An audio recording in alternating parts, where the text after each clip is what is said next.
कंवारी ननद। अंजलि की उम्र लगभग 30 साल हो चुकी थी। वो एक स्कूल में टीचर की जॉब करती थी। अंजलि के घर में उसकी माँ के अलावा उसका छोटा भाई और भाभी भी रहा करते थे। 30 साल की उम्र होने के बाद भी अंजलि की अब तक शादी नहीं हुई थी। इस बात को लेकर अंजलि की माँ रुक्मिणी देवी काफी परेशान रहा करती थी। माँ, मैं स्कूल जा रही हूँ, जरा मेरा टिफिन तो दे दीजिए। अब क्या पूरी जिंदगी मैं तुझे टिफिन बनाकर देती रहूंगी? अरे कुछ सोचा भी अपने बारे में या बस ऐसे ही? क्या माँ, सुबह सुबह फिर वही बातें लेकर बैठ गई। माँ गलत क्या कह रही है अंजलि दीदी? इतनी उम्र हो चुकी है आपकी, माँ कब तक आपकी सेवा करती रहेंगी? भाभी, मैंने माँ को कब कहा कि मेरी सेवा करो? वैसे भी अपना टिफिन मैं खुद तैयार कर लेती हूँ, बस टेबल से उठाकर देने को ही तो कहा था। वैसे अंजलि दीदी, देखा जाए तो टिफिन उठाकर देने की उम्र तो आपकी है। आपका अपना घर परिवार बच्चे होते तो ये जिम्मेदारी आज आप पूरी कर रही होती। एक बात मेरी समझ में नहीं आती, अगर मेरी शादी नहीं हुई तो इसमें मेरी क्या गलती है और तुम सब लोग मेरे पीछे क्यों पड़े रहते हो? अरे कुछ कहना क्या पीछे पड़े रहना होता है? अपने छोटे भाई को देख, तुझसे 3 साल छोटा है लेकिन 2 बच्चे खेल रहे हैं आंगन में। मुझे आप लोगों की कोई बात नहीं सुननी, जा रही हूँ मैं। और आप में से किसी को मेरा कोई काम करने की जरूरत नहीं है, मैं खुद संभाल लूंगी। इतना कहकर अंजलि वहां से चली जाती है। शाम को जब अंजलि अपने स्कूल से लौटकर घर वापस आती है तो उसने देखा कि पड़ोस वाली निर्मला चाची वहां पर बैठी हुई थी।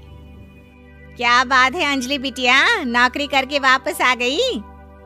जी चाची जी, कैसी हैं आप?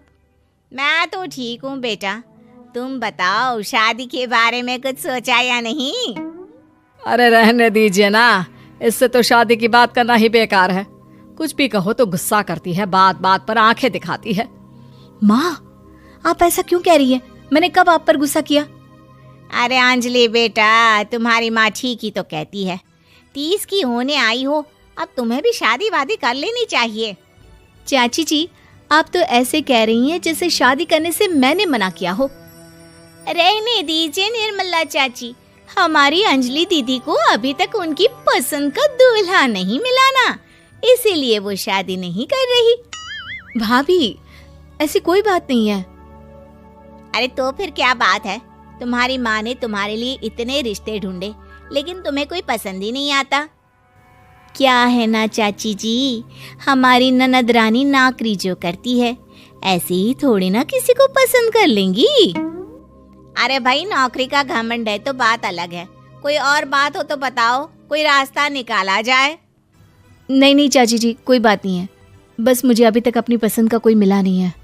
सुन लिया आपने, इस लड़की के तो पर निकल आए हैं और इतनी उम्र में अपनी पसंद का कोई मिलेगा भी नहीं इसे।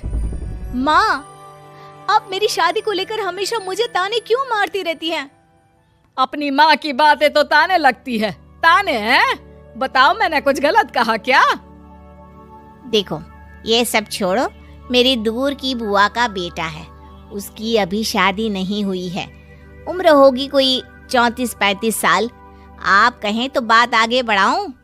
अरे हाँ हाँ, क्यों नहीं, ये भी कोई पूछने की बात है। अरे जल्दी से लड़के को यहाँ बुला लो। माँ, आप मुझसे पूछे बिना मेरी शादी की बात करने जा रही हैं और मेरी उम्र 30 भी पूरी नहीं हुई है। निर्मला चाची कह रही है कि वो लड़का 35 है। ठीक है, चलिए मैं उस लड़के को कहती हूँ, वो कल ही अंजलि को देखने आ जाएगा। अगले दिन निर्मला चाची के दूर का रिश्तेदार अंजलि को देखने उसके घर आता है। उसका नाम था अजय। अंजलि जी, तो आप नौकरी करती हैं, वो भी स्कूल में? जी हाँ, मैं स्कूल में टीचर हूँ। हमारी बेटी बहुत होशियार है। अरे पढ़ने लिखने में इतनी होशियार है, इसीलिए तो इसकी नौकरी लगी है स्कूल में। हाँ हाँ ठीक है आंटी जी, जरा मुझे भी तो बात करने दीजिए आपकी बेटी से। जी पूछिए ना, क्या पूछना चाहते हैं? अंजलि मैडम, ये तो बताइए कि आपने अभी तक शादी क्यों नहीं की? बस ऐसे ही, कहीं कोई रिश्ता पसंद नहीं आया इसलिए।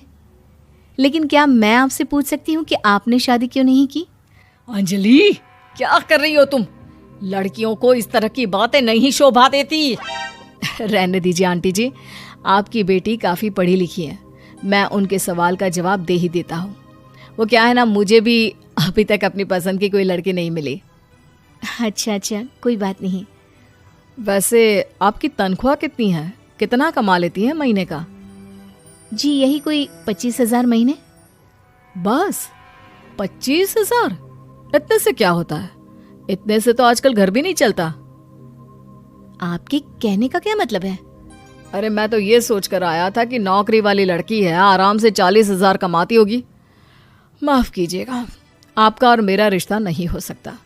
जी कोई बात नहीं, मुझे भी आपके साथ शादी करने में कोई इंटरेस्ट नहीं है।